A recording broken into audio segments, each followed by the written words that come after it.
iPhone 11 versus iPhone 12 speed test. That video is coming up. Let's go.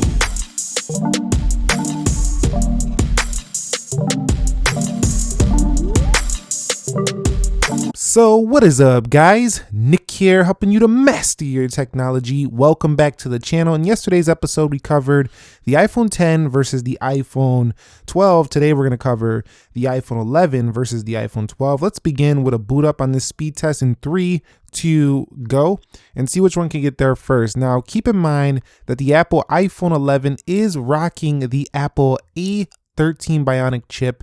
The iPhone 12 is rocking the A14 chipset right here. So let's go ahead and see which one can actually get into the phone first. I think it might be, it's the iPhone 12.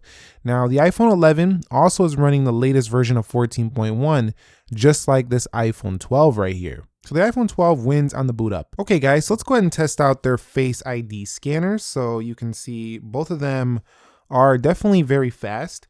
We'll go to do that again. They just respond very quickly. Now, I gotta say that I'm not really seeing any difference on Face ID on either of these phones. So Face ID doesn't really see any major improvements here in the speed.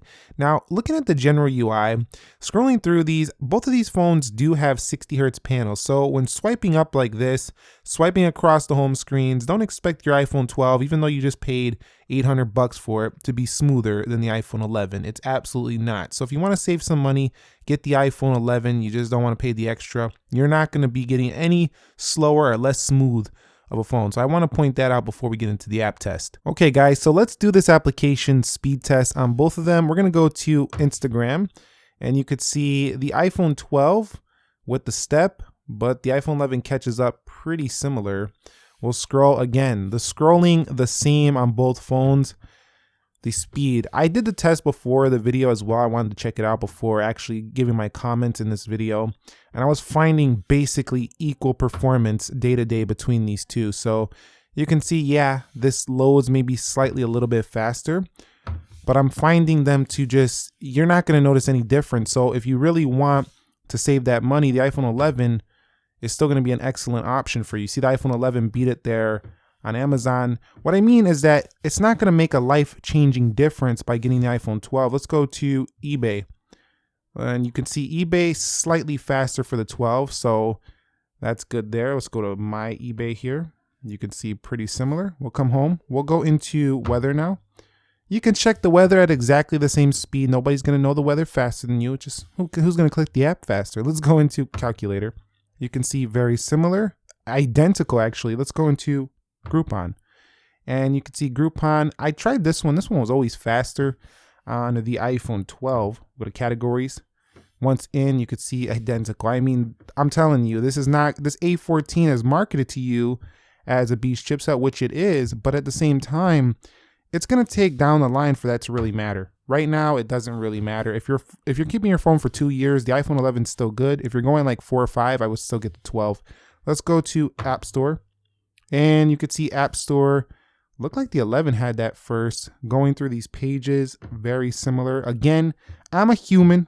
I'm not a robot. So if I misclick some of these, you point it out in the comments, say, Nick, bro, your finger was slightly off, bro. But anyway, the App Store right there, pretty similar. Let's go into the ESPN. And you can see ESPN loads up first there. Looks like the Dodgers won the World Series. We're going to go over here and scroll down. We'll go to scores.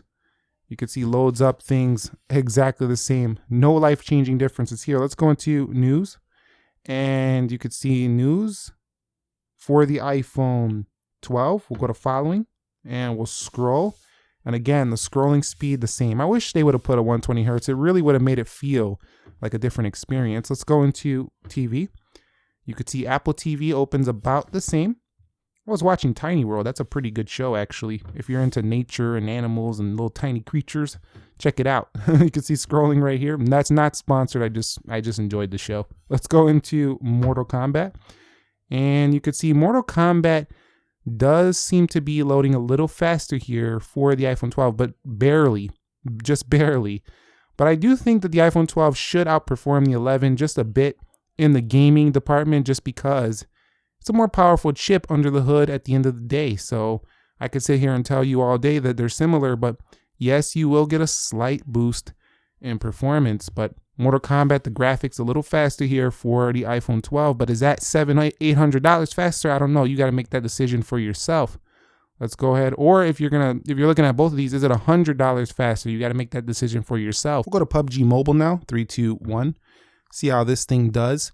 Now, PUBG Mobile typically is always loading faster on the newer phone, and it looks like it's going to happen here once again, because PUBG requires a lot of power. So I think it's a good example to see where the chipsets do perform. You see that the iPhone 12 is ahead of that 11.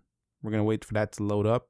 That one went straight into the match, but the iPhone 12, I tested this multiple times beforehand, and the PUBG was always faster. Let's go into Temple Run, and you can see Temple Run loading up first here for the 11. Even a casual game could sometimes slightly open up. You can see, let's hit play again. I mean, casual games, these phones they're built to run highly intensive games like, football games, basketball games, RPGs, all kinds of stuff that really just requires some more power here. So this stuff like this it'll just tear through stuff like that. Let's go into iMovie.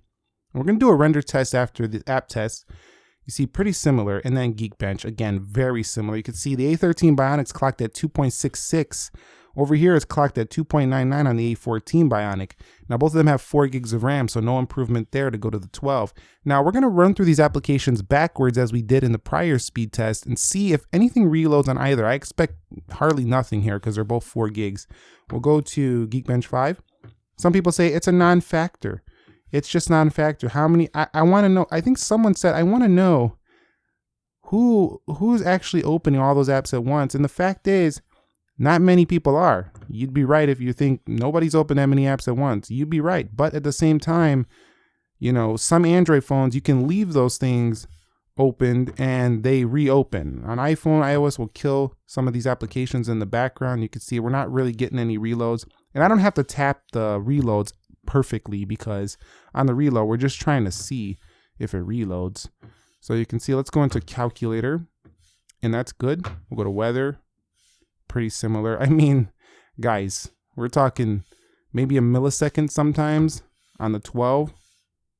This is incredible for the iPhone 11. Yes, it's only a year old, but the chip, this is showing you that the chip marketing just doesn't matter in 2020 right now. It's more about the cameras, the square design, the other stuff, the 5G that really makes a difference whether you purchase an iPhone 11 or an iPhone 12 so far is what I'm getting from this. Okay guys, so now we're gonna do a sun spider. I will say pinch to zooming on both these phones feels the same. Scrolling on the internet feels the same. The 5G is a little bit faster for the 12. I do get a little bit improved internet performance, but overall they're pretty similar in browsing experience. Now if we hit start now, we'll see which one actually has the faster internet. Of course it's going to be the 12, but how many milliseconds? We're going to see right here 86.1 on that page, 100.5. so that's not a huge bump, probably less than 25% bump here on the internet speed. But the 5G in the long term, you're like future proofing yourself if you buy the iPhone 12 because it has 5G chip in it. So when that stuff does become widely available, you're going to be like, well, my iPhone 11 doesn't support that. So that's a very strong reason to get the iPhone 12. All right, guys, so let's head to iMovie now. Now I did a longer clip, so A14, A13. Let's see which one wins here. 3, 2, go. And I'll be back when these are done exporting.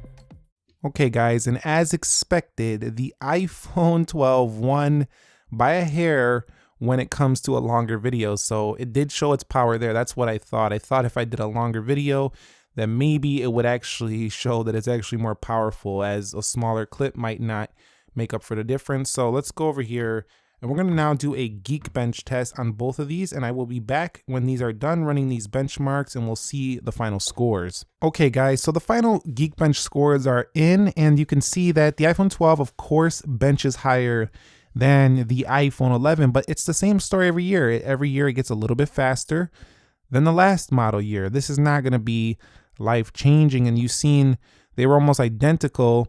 These Geekbench scores are really reflective because if you looked at the single core application test when we were just doing like opening them at first, there was only a little bit slightly faster in most of those apps sometimes on the iPhone 12. Just like here, it's only slightly better here, I feel like, in the single core. But in the multi-core, it is a little bit better as well. It's what you expect, an incremental upgrade it's what you've come to expect from Apple. Improved. It's what Apple does. Improves their phone, refines it further, makes it a little bit faster every year. That's what seems like they've been doing with the devices. So at the end of the day, in conclusion, you could save yourself some money and go with the iPhone 11. But if you want to keep the phone 5 years, just if you don't have an 11, just skip over to the iPhone 12. It is faster. It has 5G. It does have squared edges. You have to decide if you like that, or wait for the mini if you want a smaller phone. But if you want to save some cash and you're just not going to pay extra for something that's so similar, I think you're going to be very happy with the iPhone 11 even now. So let me know your thoughts on the iPhone 11 versus the iPhone 12. Which one do you prefer? Down below in the comment section of this video, and let me know what other speed tests you want to see. I have plenty in mind, but I believe that there's some that you are more interested in. So please drop those in the comments. Thumbs up if you haven't already. Subscribe also if you haven't already. And I will catch you all in the next episode. Nick here. Be sure to be well, and peace.